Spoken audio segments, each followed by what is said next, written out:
वंदे मातरम। आज हम देखेंगे टैक्स को। तो टैक्स लोगों द्वारा सरकार को किया जाने वाला अनिवार्य भुगतान है। इसका उद्देश्य है समाज में व्याप्त आय की विषमता को दूर करना और लोगों में अर्थात समाज के बीच में कल्याण स्थापित करना था, जिससे लोगों का कल्याण हो। देखिए, टैक्स का प्रोविजन सरकार बजट के माध्यम से ही करती है, क्योंकि ये बजट के टूल्स में आता है। जाहिर सी बात है कि अगर किसी पे अगर टैक्स लगाया जाता है तो इसका प्रकृति ये है कि वो क्या करता है कि आय को घटाता है। उस व्यक्ति को प्रत्यक्ष या अप्रत्यक्ष रूप से आय को घटाता है जिस पे लगाया जाता है। अब हम देखेंगे मेथड्स ऑफ टैक्स, अर्थात टैक्स की विधि, लगाने की विधि, या हम इसे ये भी कह सकते हैं कि टैक्स की प्रकृति। मुख्य तौर पे ये 4 प्रकृति के माने जाते हैं या 4 विधियां इसकी मानी जाती हैं।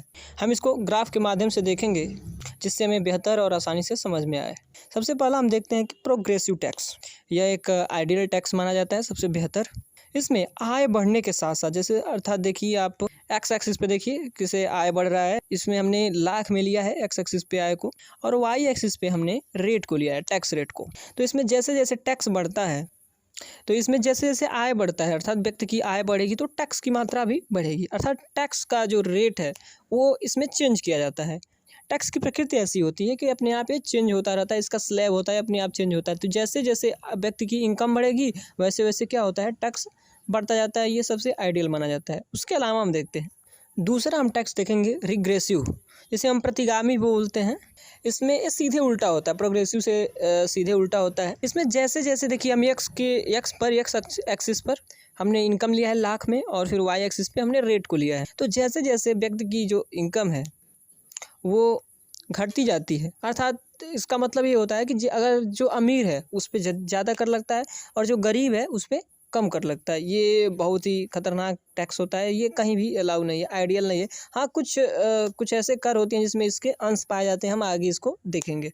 अर्थात आय बढ़ने पे इसमें टैक्स कम होता है और आय घटने पे टैक्स अधिक होता है। तीसरा हम देखेंगे जो एक महत्वपूर्ण विधि है वो है प्रोपोर्शनेट टैक्स। इसमें भी देखिए हम एक्स एक्सिस पे हम आय को लिए हैं और वाई एक्सिस पे टैक्स रेट को लिए हैं। इसका जो देखिए टैक्स रेट का जो स्लैब है, अर्थात जो टैक्स रेट का जो लाइन है वो एक्स एक्सिस के पैरेलल है। इसका मतलब ये है कि टैक्स का रेट सब पे उतना ही रहेगा, चाहे उसकी इनकम कितना हो भी। अर्थात मान लीजिए अगर किसी के पास 50 करोड़ है या 10 करोड़ है तो सब पे सेम लगेगा, अर्थात 10 रुपये अगर टैक्स लगता है तो दोनों पे टैक्स लगेगा। लेकिन चूंकि ये भी न्याय संगत नहीं है तो इसको भी बहुत कम अपनाया जाता है कुछ कुछ विधियों में, अर्थात जो कुछ ऐसे क्षेत्र होते हैं जिसमें इसके अपनाया जा सकता है, लेकिन हर जगह इसका प्रयोग नहीं होता है। लास्ट में जो सबसे इम्पोर्टेंट है, जो सर्वमान्य है और भारत में भी अपनाया जाता है, वो है प्रोग्रेसिव और प्रोपोर्शनेट के दोनों एक साथ अगर हम जब मिलाते हैं तो वो बन जाता है डिग्रेसिव टैक्स। ये सबसे शानदार टैक्स माना जाता है, सबसे बेहतर टैक्स माना जाता है और इसका प्रयोग भारत में भी होता है। वर्तमान बजट की बात करें तो इसमें इसका प्रावधान है कि 10 लाख के बाद से देखिए 30% टैक्स है और फिर वो स्थिर है, ऐसा नहीं उसके बाद से स्थिर है, आप कितना हो भी पैसा कमाए तो एक लेवल पे स्थिर हो जाता है वो। तो डिग्रेसिव टैक्स अगर हम देखें तो ये क्या होता है कि एक टैक्स रेट के पास, जैसे मान लीजिए आपके पास जैसे जैसे इनकम बढ़ा तो जिस प्रकार से प्रोग्रेसिव टैक्स है उसके हिसाब से तो इसका टैक्स रेट बढ़ेगा, लेकिन एक ऐसे आय के स्तर पे एक आय निश्चित होता है, जैसे मानिए 10 लाख 20 लाख 30 लाख, उसके बाद से ये प्रोपोर्शनेट टैक्स का काम करता है। तो डिग्रेसिव टैक्स क्या होता है, वो प्रोपोर्शनेट टैक्स और उसके साथ साथ प्रोग्रेसिव टैक्स दोनों का एक सम्मिश्रण होता है। आई होप आप लोगों को ये सारी चीज़ें समझ में आ रही होगी। अगर भारत की बात करें, हाँ अगर समझ में आया तो आप इसको वीडियो को लाइक शेयर तथा चैनल को सब्सक्राइब जरूर करें। आप अगर आपने कर दिया तो धन्यवाद। अगर हम भारत की बात करें मेनली तो भारत में देखिए मुख्य रूप से देखिए टैक्स के प्रकार तो बहुत हैं, बहुत कई आधारों पे टैक्स को बांटा भी जाता है, लेकिन अगर मुख्यतः भारत की बात करें तो यहाँ 2 प्रकार के टैक्स ही हम अध्ययन करते हैं, पढ़ाया जाता है इंडियन इकोनॉमी के पर्पज़ में। तो ये है डायरेक्ट टैक्स और इनडायरेक्ट टैक्स।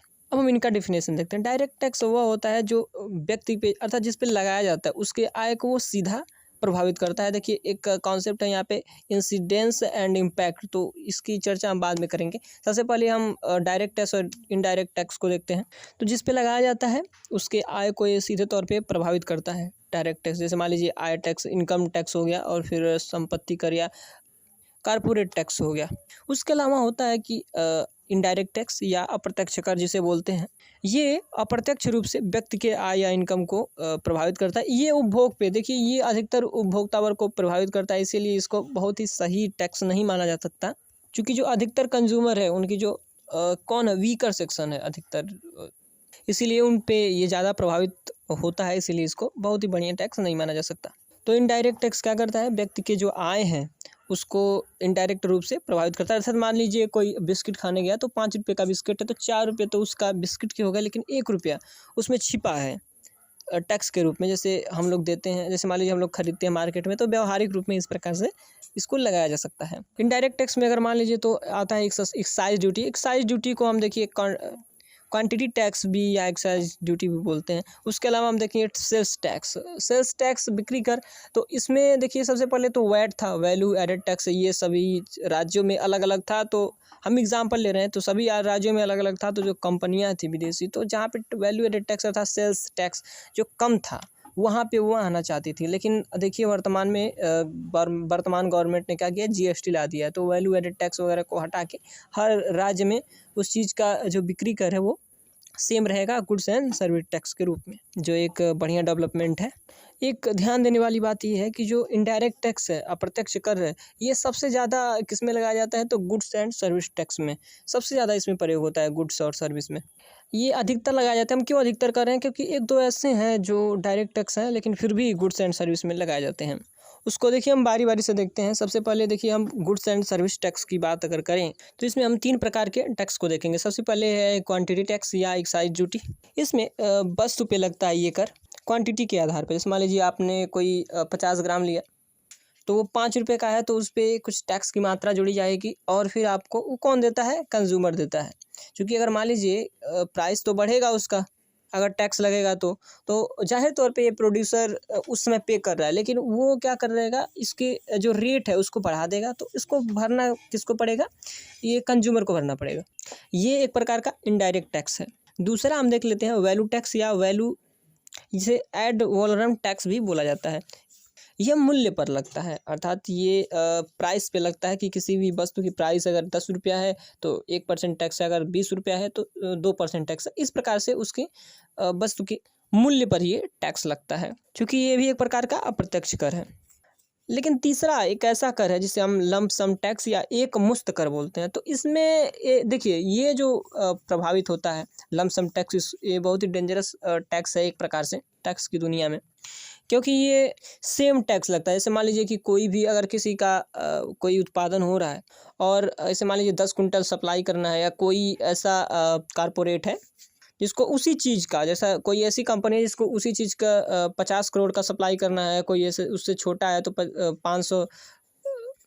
5 करोड़ का सप्लाई करना है, कोई उससे बहुत बड़ा है तो 100 करोड़ का सप्लाई करना। लेकिन यह एक ऐसा टैक्स, सम टैक्स, यह उसके मूल्य या क्वांटिटी पर निर्भर नहीं करता है। ये उस संबंध में, जैसे मान लीजिए अगर कोई किसी चीज़ की फैक्ट्री है, इस मान लीजिए कोई सारी चीज़ें बिस्किट बनाती हैं और सब कोई 5 करोड़ का बेच रहा है, कोई 50 करोड़ का, कोई 100 करोड़ का, तो ये सभी बिस्किट बनाने वाले पे एक मुश्त लग जाता है। जैसे मान लीजिए 1 करोड़ मान लीजिए टैक्स लग गया तो सब पे लगेगा, चाहे कोई 5 करोड़ का बेचे, 10 करोड़ का, 100 करोड़ का, तो सब पे ये एक बराबर लगता है। इसीलिए ये न्याय संगत नहीं माना जाता है और यह एक डायरेक्ट टैक्स की कैटेगरी में आता है। और ये भी जाहिर की बात ये है कि ये गुड्स एंड सर्विस टैक्स है।